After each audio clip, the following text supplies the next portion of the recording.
Eala walks into Washington, and nobody saw what happened next coming. A 21-year-old from Quezon City just walked into a tennis stadium in the capital of the United States, and by the time she left the court, the story wasn't about tennis anymore. It was about a doubles partnership with a living legend that vanished overnight. It was about a rematch waiting for her against the exact same player who ended her Wimbledon dream 3 weeks earlier. And it was about a number 28 that tells you she no longer belongs in this room by invitation. She belongs there by force. Here's the thing nobody's talking about yet. The version of this story everyone thinks they know is already out of date. A partnership announced with fanfare just days ago quietly fell apart before a single doubles ball was struck. And the reason why says more about this player's mentality than any scoreline ever could. Stick around, because that twist alone is worth the next 15 minutes. Before we get to that, if you want every twist of Eala's hardcourt swing covered as it happens, Toronto, Cincinnati, and the road to the US Open, hit subscribe now because this story is nowhere near finished. Let's start with the city, because the city is not incidental to this story. Washington, D.C. hosts the embassies of more than 170 nations. It is, by design, a place built to receive people who represent somewhere else. And this week, one more name got added to that unofficial roll call. Not with a diplomatic passport, but with a tennis racket. Eala, ranked 28th in the world, walked into the Mubadala Citi DC Open as the only player from Southeast Asia in the entire singles field. Let's sit with that number for a second, because it's easy to hear ranked 28 and let it slide past you. It shouldn't. Just 17 months ago, Eala was ranked outside the world's top 100. A year before that, she was 140th. She has spent the better part of the last 18 months doing something that almost never happens in professional tennis. Climbing steadily, level by level, top 100, then top 50, then top 40, then top 30, and now sitting at a career high of number 28, a number she cemented after the tournament that changed everything about how the sport sees her. We'll get to that tournament. It's the whole reason this week matters. But first, the room she's walking into, because this is not some minor stop on the tour calendar. The Mubadala DC Open this year assembled one of the deepest fields the WTA 500 tier has seen all season. Organizers themselves pointed out 5 top 10 players, a dozen top 20 players, for Grand Slam champions, and 2 former world number ones, all packed into a single 28-player draw at the William H.G. Fitzgerald Tennis Center. Read the seed list and you'll understand why. Jessica Pegula, world number 3, the top seed, a former champion at this very event in 2019. Alina Svitolina, world number 10, seeded 2nd. Naomi Osaka, 4-time Grand Slam champion, seeded 3rd. Diana Schneider seeded 4th. Anna Kalinskaya 5th. Madison Keys 6th. And seeded 7th, the woman defending her own title in this building, Leylah Fernandez, who steamrolled her way to the 2025 Washington crown with a 6-1, 6-2 demolition of Kalinskaya in the final. Emma Navarro rounds out the seeds at 8. Now here's where it gets personal for Eala. She enters this draw unseeded.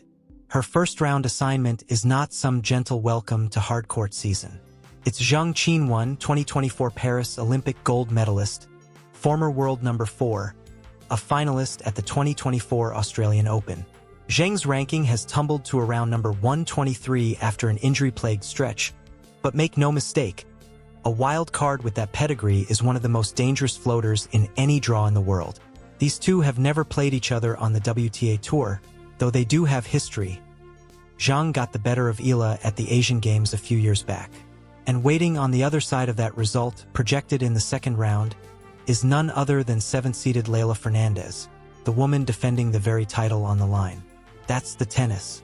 Now for the part of the story that actually blew up online in the last 48 hours, because this is where the plans everyone expected fell apart in real time.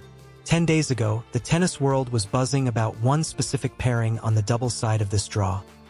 Eala and Venus Williams. 14 Grand Slam doubles titles. 46 years old. 25 years older than her partner. The two had teamed up for the first time last month at the Bad Homburg Open on grass, reaching the quarterfinals before falling to Teresa Mihalakova and Olivia Nichols. It was billed as one of the feel-good storylines of the entire Washington week. A rookie and a legend, sharing a net that spanned 2 generations of women's tennis. And then, on the Friday before the tournament, the two of them were spotted training together on site. Fans posted the footage. Everyone assumed the reunion was locked in. 24 hours later, the official doubles draw dropped, and Eala's name simply wasn't on it. Venus Williams had repaired with Diana Schneider instead. No explanation from the tournament. No explanation from Williams, at least not initially. Just a quiet, unexplained swap that left fans and journalists genuinely confused about what had happened behind the scenes. So what actually happened? Eala answered it herself directly at her pre-tournament press conference. And the answer is more revealing than any scandal would have been. She said she has enormous respect for Venus, that she's grateful for every chance to be around her and to learn from her. But this was her first tournament back after a mandatory rest following Wimbledon, and she simply didn't feel she had the physical and mental capacity to compete at her best in both singles and doubles in the same week. Venus, for her part, when asked about it in her own press conference, kept it gracious. They'd had a great time in Bad Homburg, it just didn't work out this time, and she'd love for there to be a next time. Read between the lines, and what you get isn't a falling out. It's a 21-year-old making a calculated, mature decision about her own body and her own priorities in the middle of the most physically demanding stretch of her tennis calendar, the North American hardcourt swing that leads directly into the US Open. That's not a small thing to notice about a player barely old enough to rent a car in some US states. Now, why would her body need that kind of protection right now? Because of what happened 3 weeks earlier on the most famous tennis court on the planet. On July 4th, 2026, Center Court, Wimbledon, third round. Alex Eala, seeded 29th at the championships, walked out across the net from Iga Swiatek, the defending Wimbledon champion, then the world's number 3 player, 6-time Grand Slam winner. Nobody gives that match to the underdog. Eala won it, 7-6 in a first-set tiebreak that went to 11 points, one of the tightest of the entire tournament, and then she didn't let up, closing it out 6-2 in the second set. 2 hours and 14 minutes, and at the end of it Eala dropped to her knees in tears. On court afterward, visibly emotional, she talked about what it meant to come from where she came from and stand on that court beating a champion of Swiatek's caliber. It was, by any measure, the single biggest win of her career, and it made her the first Filipina in the Open era to reach the Wimbledon fourth round. There's a detail here that makes the story even richer. Years earlier, at the Rafa Nadal Academy, it was Iga Swiatek herself who handed Eala her graduation diploma.